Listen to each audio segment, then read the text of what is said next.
Good afternoon, Internet. Ngayon ay pupunta tayo ng Quirino Water Sports. At ito try natin itong AirPod na to na binili ko lang sa bangketa. At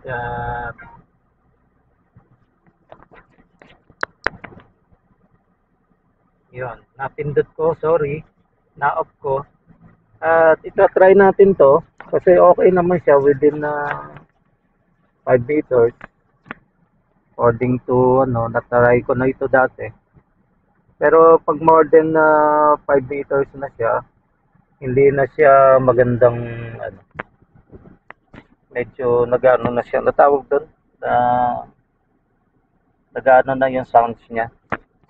Parang nawawala-wala na siya accurate. So ngayon, yan, nadidinig niyo ako hopefully. Yan. Pero within 5 meters, okay naman siya. Ngayon, siyempre, hindi natin hanapan to ng solid na audio dahil ito imitation lang naman ng Apple. Nabili ko lang ito sa isang tindahan sa nag-try lang ako kasi yung nang nag nag-ano kasi ko sa internet sa YouTube kung ano yung pwedeng gamitin na mic na ayoko naman yung mga nakasabit dito ng gano'n. Gusto ko parang ganito. Ngayon, dalawa to. May in-order ako na isa online. Q, basta QUY yata yun. Maganda siya. Sila gumagawa ng mga ibang AirPod na ganito, earphone sa mga ibang branded na mga kilala na mga gumagawa ng mga cellphone. Kagaya ng mga Samsung, Apple, saka yung Xiaomi, ganyan. So, yun, try ko. Yun, walang ganito yung nakalabas. So, ito, imitation nito ng Apple. Sa try ko, okay naman siguro. Within 5 meters, ang sabi nila. So, yan. Punta na tayo ng Kapitolyo. Bale, nasa Kapitolyo ulit yun, ng Quirino, itong Quirino Water Sport. At tingnan natin kung makapag-drone tayo. So, bali, ito yung dadaanan natin ngayon. Yan. Bali, nakikita niyo yung diretso na karsada na yan. Yan na yung nanggagaling ng Cordon. Pag galing ka ng Maynila, kakanan ka, pero pag diniretso mo, papunta yun ng Tugigaraw sa may Cordon. Okay, o ngayon, diretso na tayo, punta na tayo sa water sport at kakaliwa nga tayo dito.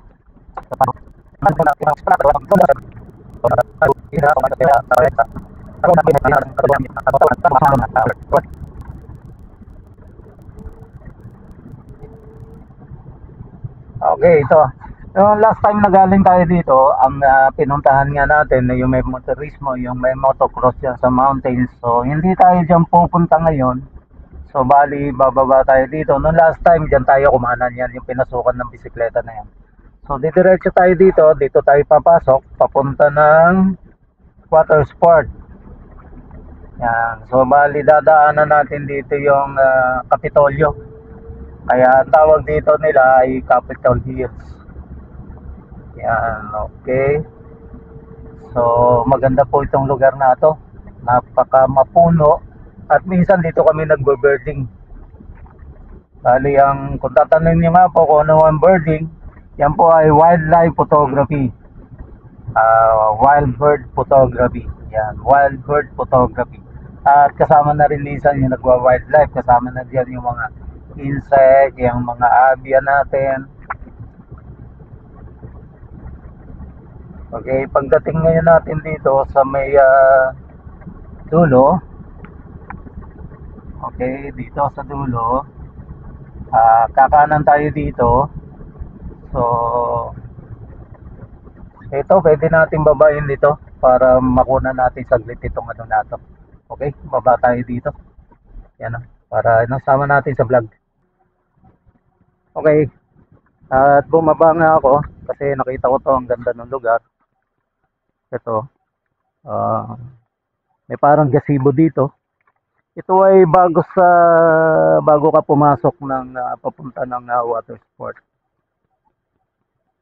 So ayan, nakita nyo, napakaganda ng lugar.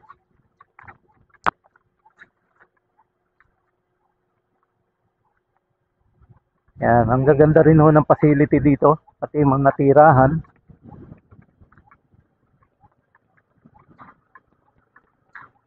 Yan, actually ito yata papunta na ng water sport ito eh. Tundaan na ito eh. Makakapunta na ng water sport yan. So, titignan natin kung pwede tayo makapasok dyan. Yan, ito ang gazebo. Okay. So, balik na tayo sa ating sasakyan. So, bali yan, lilipat na natin yung ating camera dito sa ibabaw ng Jimny.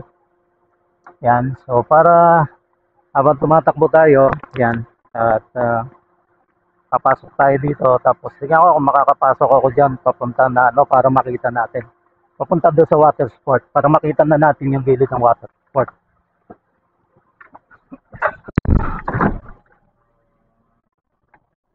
Okay. Hope na loud and clear pa rin ako. Nadidinig nyo pa rin sana ako dahil within 5 meters lang naman ito, malapit lang. So, nandito ako sa loob ngayon ng car. At papasok tayo ngayon dito. Okay, wala namang guard. Kilala naman tayo dito. Papakilala lang tayo. Okay. So dati hindi kami dati nakakapasok dito eh. Ngayon, ang ganda na siya. Oh. Pwede yan mag-vlog. Pwede mag-ano. Nakita na natin dito. Yun, makita na pala natin dito yung water sport eh. So, bale, ito. Nakita na natin ang water sport. Yan oh. Ganda na siya oh. Yan ang water sport. So, ang ganda. Yan.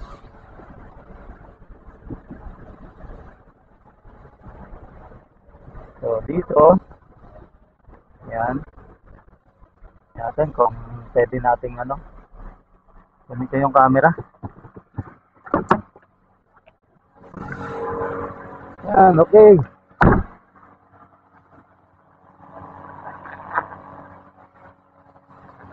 Okay.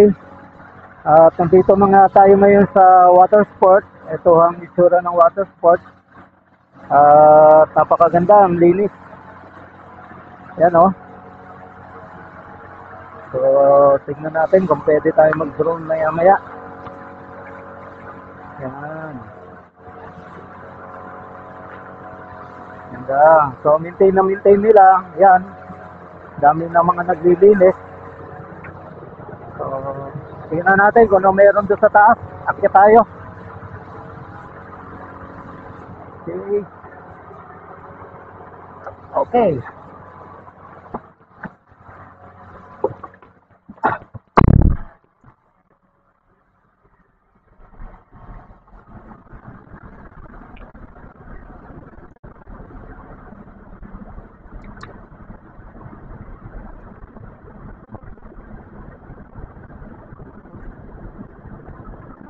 So, yung pala. So, ito pala yung back. Sa Taglira na ano, parking. Yung pinaparkingan namin na pababa. So, ito hindi ko ito napupuntahan. So, yun. Welcome to Corino Bamboo. Wow, mas marami pa pala dito. Mukhang dito ako maraming makukuha na wild bird ah. Okay. Ganda dito ah. Okay. So, try natin. Ano? Yan, kung nakikita nyo, napakalinis dito. Oh. Ganda. Okay, tahimik na tahimik at nakakadinig ako ng Black Mayporial. Yan o, ang bamboo nila. At may nakasulat na bawal kumuha ng labong. Yan o. Bamboo. Kawayang tinik. Yan daw. So, daming bamboo dito pala sa lugar na to. Daming bamboo. So, may bamboo trek pala dito. Ayan o. May bamboo trek.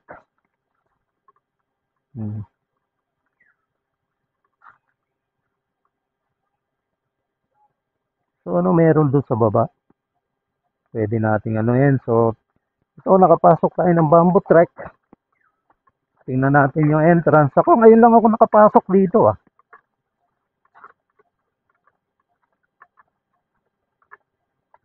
Ngayon lang ako nakapasok dito.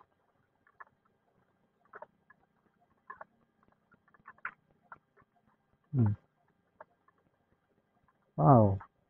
Welcome to Quirino Bamboo Eco Park. So bago to. Welcome to Quirino Bamboo Park. So tignan natin, babayin natin ito. At gamitan natin ng 360 para mas maganda. Okay. So see you later.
papunta dito, pwede dito pala mag-park.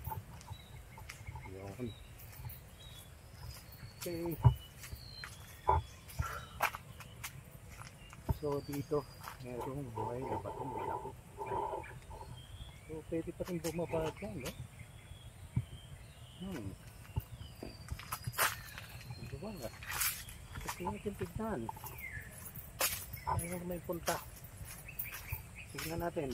Kaya nasaan ang daan? So doon, yun.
Kailan ako napasok dito?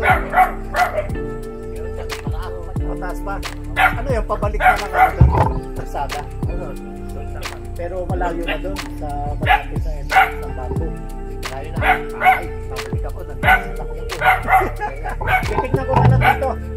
Okay, salamat.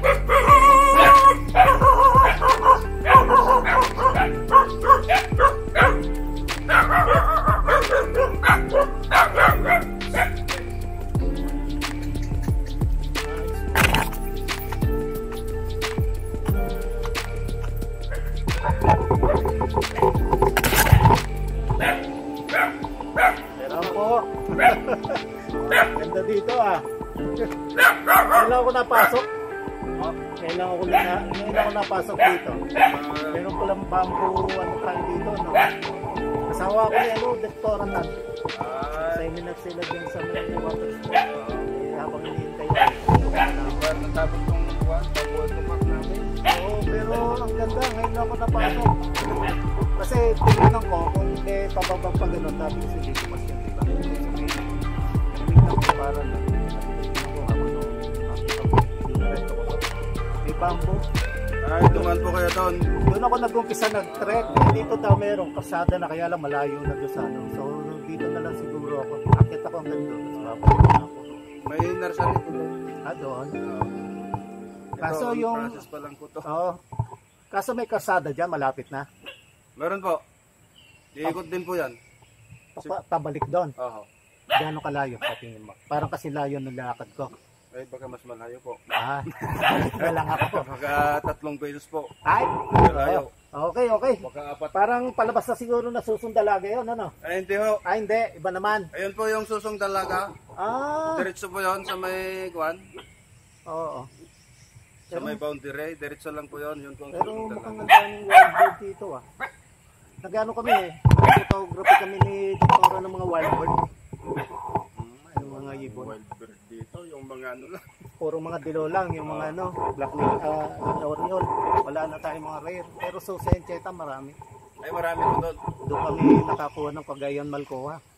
Sa Jose Swerte natin, meron tayo dito nun, yung Cagayan Malcoa. Kahit sa kwan sana po. Sa may San Dionisio to. San Dionisio. San Dionisio, sige, tatandaan ko yun. San Dionisio, Dionisio, alam ni Mandela. Doktora yun. Sige, akit lang ako dito. Sige ho. Sige ho. Sige, tapos bababa na ako. Malayo. Process pa lang po to. Oo, pero ang ganda. Ganda nung ginawa nyo, may maliliit ang mga kubo. Pangalan po ng mga kwan. Oo, yan ganda. Ganda niya.